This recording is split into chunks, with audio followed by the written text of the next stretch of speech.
大家好，我是师兄 Leo，欢迎大家来到我的频道。我从塞维利亚向南驾车2个小时，在几公里外便可以看到云间中的直布罗陀岩。看着那高耸的山岩，感觉瞬间就会蹦出个孙悟空。旅行前，我的同事和我说，这山岩上真的有猴，还甚多。他的朋友在上面买冰淇淋，被猴抢了去不说，还去当地的医院，在屁股上打了一针破伤风。过了海关，我被拦在了一个栏杆前，这又是要查什么？等了好久，一辆飞机在我的眼前划过。原来栏杆里是当地的机场跑道。怎么把跑道修到马路中间了？难道我一会儿要走上这跑道吗？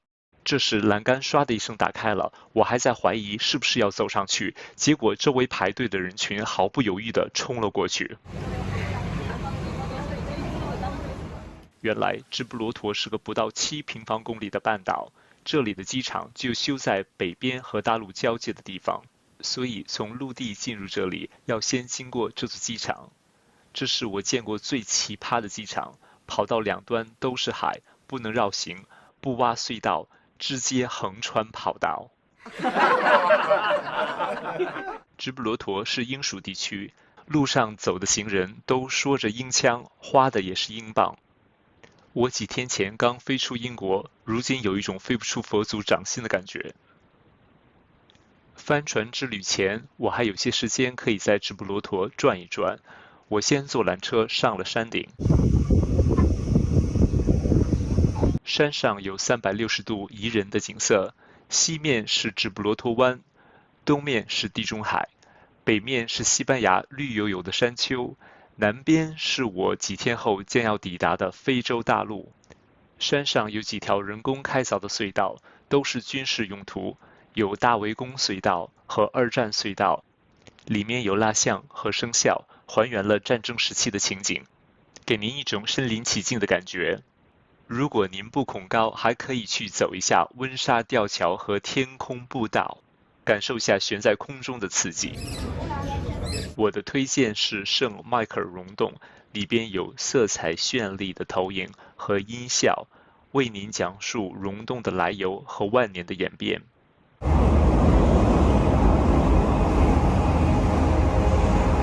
我在洞内参观时，偶尔头上有洞顶滴下来的水珠，还有滴答滴答的水滴声。莫非我来的是水帘洞？出了水帘洞，我在路边看到了猴子一家3口，太可爱了，我都想收养1只、2只，或者全家都可以。突然，猴爸跳到了我的肩上，屁股顶着我的后脑勺，头朝下，试图拉开我背包的拉链。我在尖叫中原地打转，可能猴爸不喜欢我的离心力，敏捷地从我身上跳了下来。我检查了自己，并没有被划伤的痕迹，况且我不久前打过破伤风，所以不用重演同事口诉的去医院在屁股上打针的经历。我们人猴都安好。未来来这里旅行的朋友，最好将背包抱在胸前，特别是有金属拉链和钉扣的那种，尽量不要在猴子出没的地方吃东西、打手机，不要与它们对视、围观、喂食和用闪光灯拍照，和它们尽量保持一定的距离。还有，我们可以传播给它们我们的病毒和病菌，包括新冠肺炎哦。我一边沿着直布罗陀山顶的小径走着，一边念叨着“妖猴”。看了看表，是时候下山去帆船俱乐部了。本来是艳阳高照，突然下起了雨来。这直布罗陀的天气怎么和英国一样呀？直布罗陀岩在大西洋和地中海之间，高耸于海面400多米高。它独特的地貌形成了自己的微型气候，山岩上时常出现一朵乌云，变化多端，甚至常搞的飞机都降不了，如妖云一般。莫非这是朵筋斗云？到达船港，我被拎成了落汤鸡，因为不允许将行李带上船。我湿湿的去帆船俱乐部，从提前存好的行李里取出了简单的生活所需。来到了停船的浮桥，我找到了我们的船。哇塞，这么大个儿，是一艘46英尺、大概14米长的帆船。船上有4个英国人，船长身材细长，秃顶，沉默寡言。船员里年龄最大的，我就叫他大水手。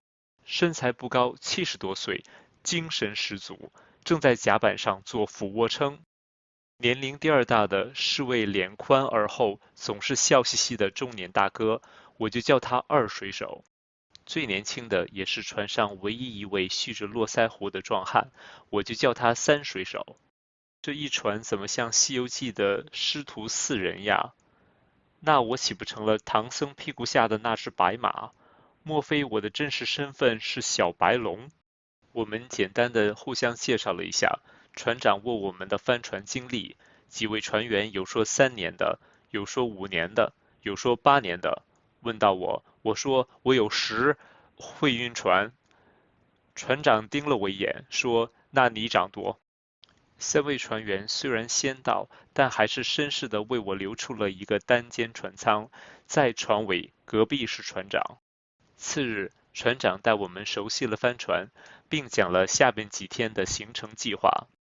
因为风向原因，船长决定先顺风沿着西班牙的太阳海岸线北上，停留1晚后，等风向改变，再横穿直布罗陀海峡去非洲。因为他说话过于简洁，都是大水手在一旁用带着约克口音的英文为我们详细的翻译了一遍。我们在直布罗陀湾绕了几圈，熟悉了船性后，出了海湾，绕过直布罗陀角，沿着海岸线北上。到了中午，船长让我们将船停在了沙滩附近的浅水区域。抛了锚，船长先每人发了1包薯片，然后在船舱里为我们准备三明治。二水手和三水手先后换了泳裤，跳进了海里游泳。大水手在甲板上做俯卧撑，我在甲板上晒太阳。只听到啊的一声，二水手扑通地游回了船，还大声地喊着妖怪。三水手边在水中绕圈，边问道在哪儿？船长探出头来，不慌不忙地说了声莫急。二水手说有只怪手抓了他的后背，我和大水手帮他检查了后背。大水手说二水手被蛰伤了，我说我什么都没看到。大水手用手指指了指二水手后背的一侧，这时一条红色的条纹慢慢的出现了，而且越来越深，还不断的向两侧延伸，形状像是一条触角。大水手说是美杜莎，我听了脊梁发凉，难道是那个头上都是蛇、看谁水石画的妖女美杜莎抓伤的？大水手说他在西班牙待久了，用惯了西班牙语，其实是水母。船长边做着三明治边说无妨。这时三水手喊着他被一群水母包围了，只见一群忽隐忽现白色幽灵般的水母将他团团围住。大水手立即抽出甲板上的钩杆，用手一拧，将钩杆抻出双倍的长度，一手抓着护栏，一手挥着钩杆，在水面上连打了3下。趁白幽灵躲闪之际，一钩子将三水手勾回了船。午饭后，我们继续向北帆船，几个小时后到达了目的地的海港。二水手建议去附近的城市马贝拉转一转，然后找个饭店吃晚饭。我和三水手都很有兴致，但船长想留在船上。大水手说他去过马贝拉很多次，所以也想留下。于是我们3人打了一辆计程车。马贝拉在西班牙语的意思是美丽的海洋，古罗马人叫这里 Salduba， 是盐城的意思。后来阿拉伯的摩尔人统治了这里700多年，并建立了这座城市。15世纪后，这里才被天主教王室取名为 Marbella， 也就是我们所知的马贝拉。二战后，西班牙贵族阿尔方索王子在这里购买了地产，并建立了马贝拉俱乐部，一座豪华的国际度假村，吸引了众多世界名流的来访，同时也开辟了这里的旅游业。